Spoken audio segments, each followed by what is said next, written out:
Morning ছাত্ৰ ছাত্ৰীসকল, আজি আমি ক্লাছ 3 EVSৰ চেপ্টাৰ 4 আলোচনা কৰোঁ। আহা, চেপ্টাৰ 4টোৰ নাম হৈছে আমাৰ উৎসৱ। এতিয়া চোৱা, ইয়াত কিছুমান উৎসৱৰ ছবি দিয়া আছে। প্ৰথমত দিয়া হৈছে হোলী আৰু দ্বিতীয় দিয়া হৈছে খ্ৰীষ্টমাছ।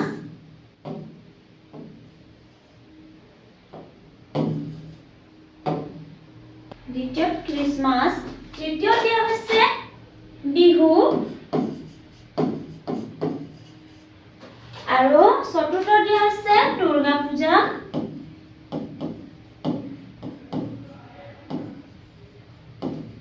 আৰু পঞ্চমত দিয়া হৈছে ঈদ। এইখিনি হৈছে কিছুমান উৎসৱৰ ছবি। এতিয়া চোৱা, আলোচনা কৰো আহা। প্ৰথম প্ৰশ্ন দিয়া হৈছে, ওপৰৰ ছবি কেইখনত দেখুওৱা উৎসৱসমূহৰ নাম কি কি? দ্বিতীয় দিয়া হৈছে, এইবোৰৰ উপৰিও তোমালোকে আৰু কি কি উৎসৱ পালন কৰা? তৃতীয় দিয়া হৈছে, তোমালোকৰ অঞ্চলত উদযাপন কৰা উৎসৱসমূহৰ বিষয়ে শিক্ষক শিক্ষয়িত্ৰীক সুধি আলোচনা কৰা। এতিয়া চোৱা, এয়া হৈছে আলোচনা কৰো আহা। প্ৰথম প্ৰশ্ন আছে, ওপৰৰ ছবি কেইখনত দেখুওৱা উৎসৱসমূহৰ নাম কি কি? এতিয়া চোৱা, উত্তৰত আমি কি লিখিম? ওপৰৰ ছবি কেইখনত হোলী, খ্ৰীষ্টমাছ, বিহু, দুৰ্গা পূজা আৰু ঈদ উৎসৱসমূহ আছে, হয়নে? 2 নম্বৰ প্ৰশ্ন চোৱা, এইবোৰ উপৰিও তোমালোকে আৰু কি কি উৎসৱ পালন কৰা? এতিয়া কি বুলি কোৱা আছে? বিহু, দুৰ্গা পূজা, ঈদ, সেইবোৰৰ উপৰিও আৰু আমি কি কি উৎসৱ পালন কৰোঁ চোৱা। ৰঙালী বিহু, ভোগালী বিহু, কাতি বিহু, লক্ষ্মী পূজা, শিৱৰাত্ৰি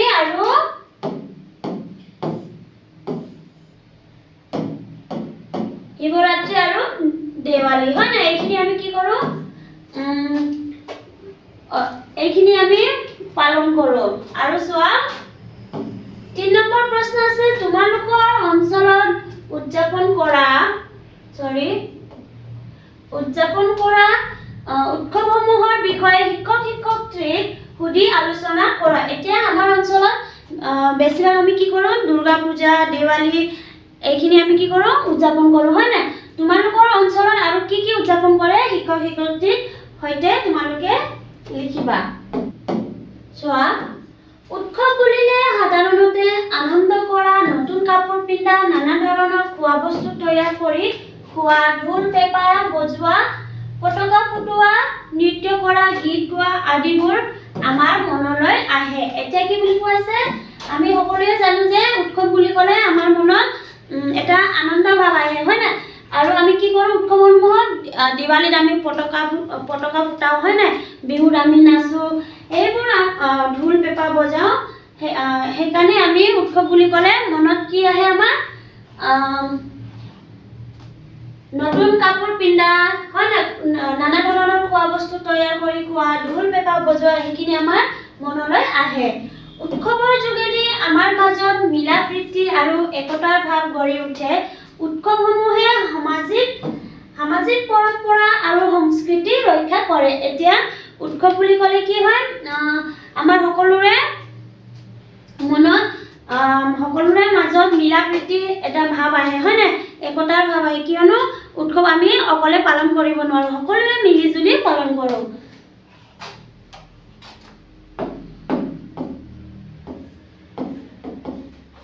চোৱা, ক্ৰিয়াকলাপ 1।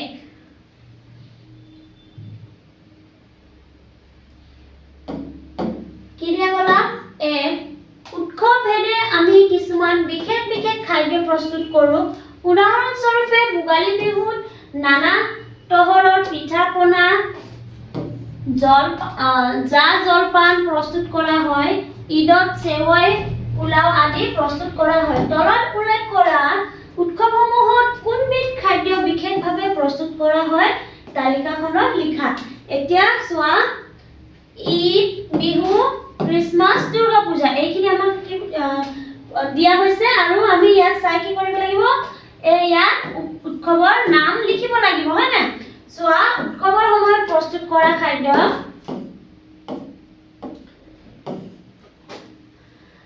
এয়া হৈছে পিঠা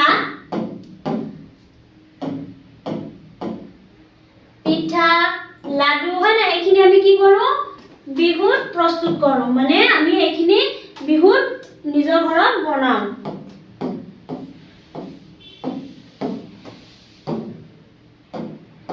দুই নম্বৰত আছে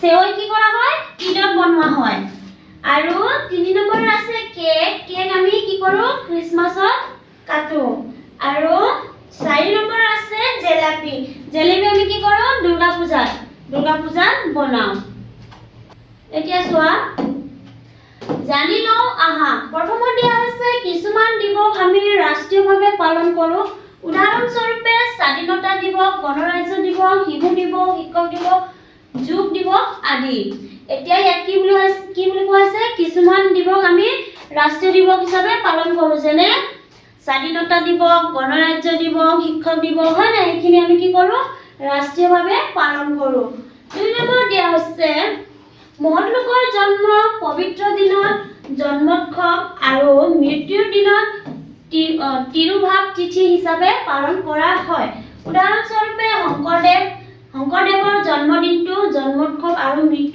মৃত্যুৰ দিনটো তিৰুভাৱ তিথি গুৰু নানকৰ জন্মদিনটো গুৰু পৰ্ব গান্ধীজীৰ জন্মদিনটো গান্ধী জয়ন্তী হিচাপে পালন কৰা হয় এতিয়া ইয়াত কিছুমান মহৎ লোকৰ জন্মৰ দিনটো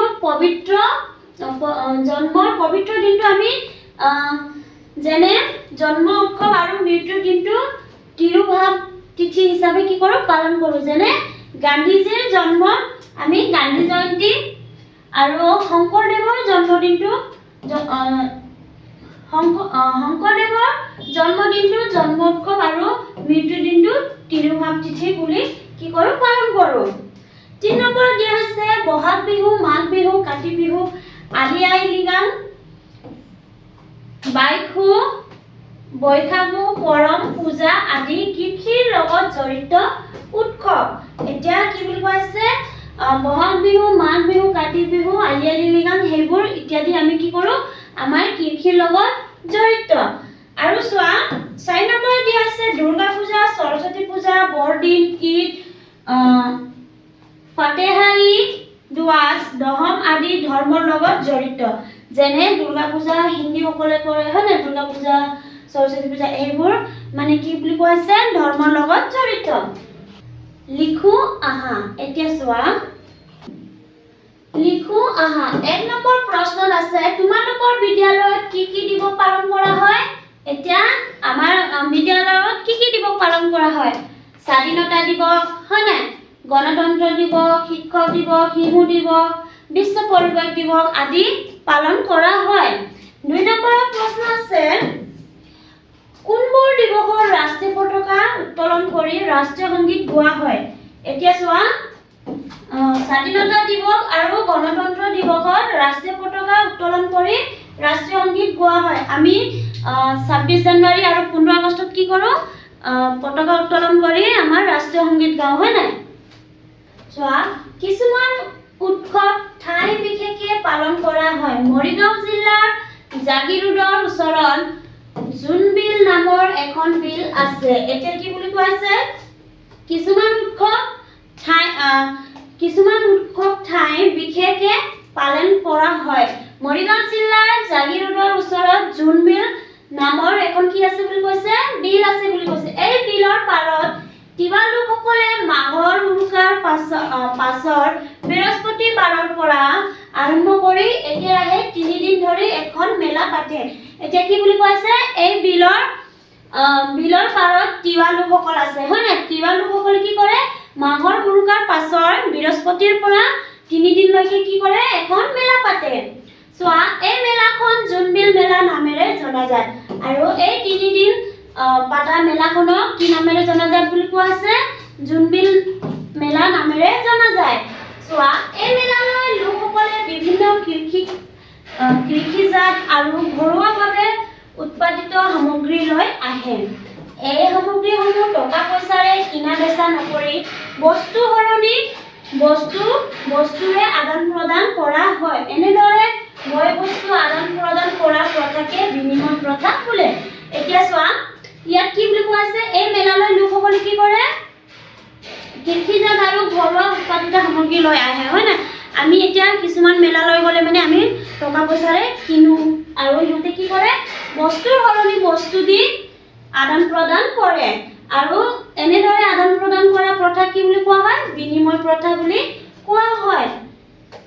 জোনবিল মেলাৰ বিষয়ে শিক্ষকৰ পৰা বহলভাৱে জানি ল'বা। ইয়াত জোনবিল মেলাৰ বিষয়ে দিয়া হৈছে আৰু বহলভাৱে তোমালোকে কি কৰিবা, শিক্ষকৰ লগত জানি ল'বা।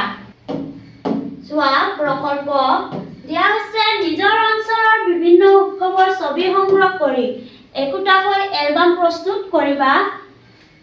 জনীয়া দলত ভাগ হৈ ল'বা। প্ৰয়োজনৰ শিক্ষক আৰু অভিভাৱকৰ সহায় ল'বা। এতিয়া কি বুলি কৈছে, তোমালোকৰ নিজৰ অঞ্চলৰ, হয় নাই, নিজৰ অঞ্চলৰ উৎসৱসমূহৰ ছবি সংগ্ৰহ কৰি কি কৰা, একোটাকৈ এলবাম প্ৰস্তুত কৰিবলৈ কোৱা হৈছে।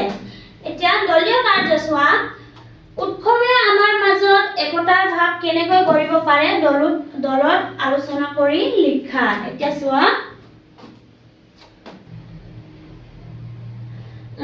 উৎসৱে আমাৰ মাজত একতাৰ ভাৱ কেনেকৈ গঢ়ে, কিয়নো আমি অকলে কি কৰিব নোৱাৰো, উৎসৱ পাতিব নোৱাৰো, হয় নাই? আমাৰ ওচৰ চুবুৰীয়া বা এখন সমাজত সকলোৱে মিলি কি কৰো, আমি উৎসৱ পালন কৰো। আৰু কি হয়, আমি বা দুৰ্গা পূজা চাবলৈ যাওঁ বা দেৱালী, হয় নাই, এইখিনিত আমি সকলোৱে মিলি দেৱালীত আমি কি কৰো, ফটকা ফুটাও। আৰু দুৰ্গা পূজাত কি কৰো, লগৰীয়াৰ লগত আমি পূজা চাবলৈ যাওঁ। আৰু তাত গৈ আমি কি কৰো, পূজা চাবলৈ গৈ কিছুমানে দেৱীৰ দৰ্শন কৰে, কিছুমানে দৰ্শন কৰাৰ পিছত জেলেপি কিনে, হয় নাই, সকলোৱে মিলি জুলি আমি থাকো।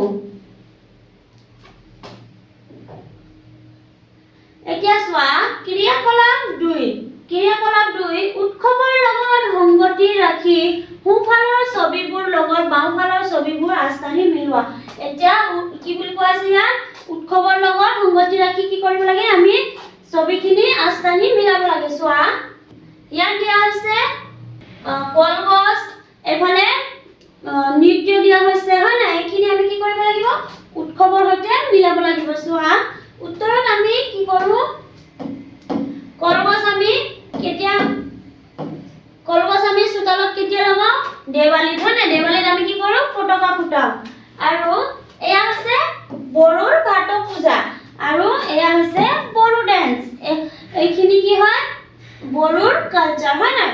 এতিয়া চোৱা, এয়া হৈছে দুৰ্গা মূৰ্তি। আৰু দুৰ্গা পূজাত আমি কি কৰো, বেলুন কিনো, লগৰহঁতৰ লগত গৈ পেপা কিনো, হয় নাই। আৰু এয়া হৈছে হোলী। হোলীত আমি কি কৰো, ৰং খেলো।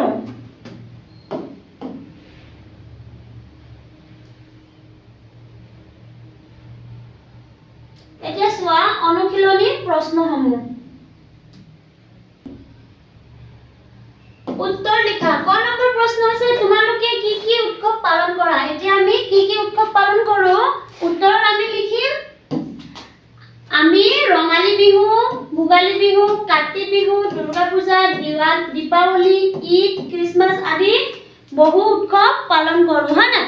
2 নম্বৰ প্ৰশ্ন চোৱা, ইছলাম ধৰ্মাৱলম্বী লোকসকলে পালন কৰা উৎসৱবোৰৰ নাম কি কি?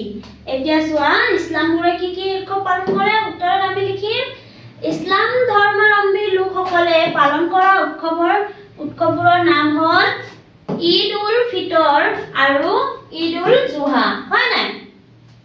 3 নম্বৰ প্ৰশ্ন চোৱা, খ্ৰীষ্টান ধৰ্মাৱলম্বী লোকসকলে পালন কৰা প্ৰধান উৎসৱটোৰ নাম কি হ'ল, খ্ৰীষ্টানে কি উৎসৱ পালন কৰে, খ্ৰীষ্টমাছ।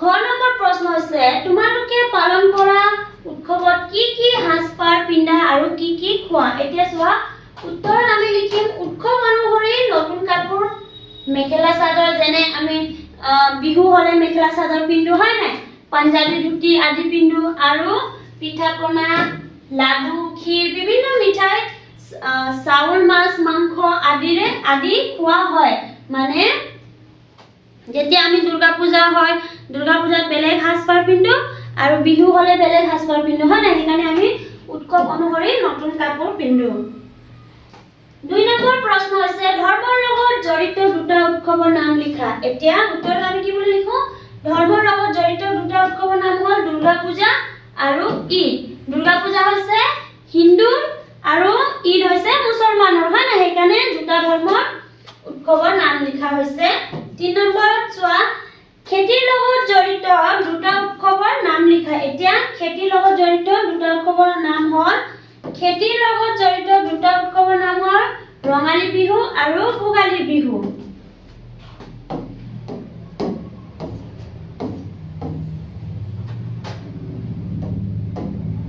4 নম্বৰ প্ৰশ্ন হৈছে বিদ্যালয়ত পালন কৰা উৎসৱসমূহৰ নাম লিখা এতিয়া আমি বিদ্যালয়ত কি কি উৎসৱ পালন কৰো চোৱা বিদ্যালয়ত বিভিন্ন দিৱস পালন কৰা হয় হয় না প্ৰথমত দিছো স্বাধীনতা দিৱস গণতন্ত্ৰ দিৱস শিক্ষক দিৱস শিশু দিৱস বিশ্ব পৰিৱেশ দিৱস ইত্যাদি আৰু আমি কি কি দিৱস পালন কৰো চোৱা 4 নম্বৰ প্ৰশ্ন হৈছে বিদ্যালয়ত পালন কৰা উৎসৱসমূহৰ নাম লিখা এতিয়া আমি বিদ্যালয়ত কি কৰো বহু ধৰণৰ উৎসৱ পালন কৰো হয় না এতিয়া চোৱা 4 নম্বৰ প্ৰশ্ন হৈছে বিদ্যালয়ত পালন কৰা উৎসৱসমূহৰ নাম লিখা এতিয়া আমি বিদ্যালয়ত কি পালন কৰো স্বাধীনতা দিৱস গণতন্ত্ৰ দিৱস শিক্ষক দিৱস শিশু দিৱস হয় না বিশ্ব পৰিৱেশ দিৱস ইত্যাদি আমি পালন কৰো 5 নম্বৰ প্ৰশ্ন হৈছে তুমি ভাল পোৱা এটা উৎসৱৰ বিষয়ে 5টা বাক্য লিখা এতিয়া চোৱা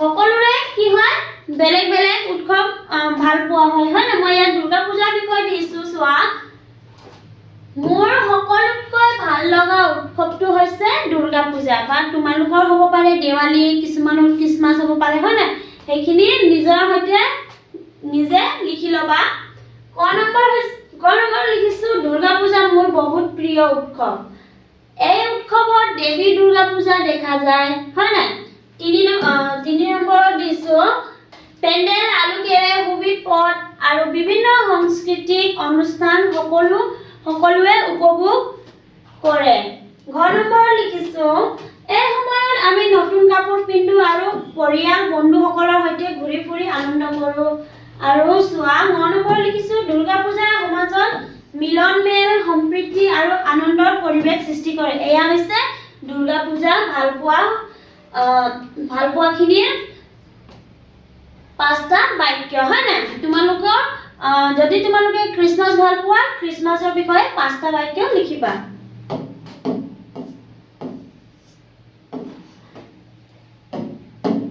6 নম্বৰ প্ৰশ্ন হৈছে আমাৰ দেশৰ ৰাষ্ট্ৰীয় সংগীতটো গাওঁতে কিমান সময়ৰ ভিতৰত গাব লাগে উত্তৰ লিখিম ৰাষ্ট্ৰীয় সংগীতটো গাই সম্পূৰ্ণ কৰিবলৈ প্ৰায় 52 ছেকেণ্ড সময় লাগে এতিয়া আমি সকলোৱে যেতিয়া আমি পতাকা উত্তোলন কৰো হয় না কিছুমান দিৱসত কি কৰো ৰাষ্ট্ৰীয় সংগীত গাওঁ ৰাষ্ট্ৰীয় সংগীত গাবলৈ আমাক কিমান সময় লাগে 52 ছেকেণ্ড লাগে এতিয়া চোৱা 7 নম্বৰ প্ৰশ্ন হৈছে শব্দ শৃংখলাটোত থকা উৎসৱৰ নামবোৰ বাছি উলিয়াই বহীত লিখা এতিয়া চোৱা ইয়াত কিছুমান আমাক শব্দ দিয়া হৈছে হয় না এইবোৰ আমি কি কৰিব লাগিব বাছি বহীত লিখিব লাগিব চোৱা বহাগ বিহু ঈদ দেৱালী হয় না এইখিনি আমাক ইয়াত দিয়া হৈছে বৰদিন এইখিনি আমি কি কৰিব লাগিব বহীত লিখিব লাগিব চোৱা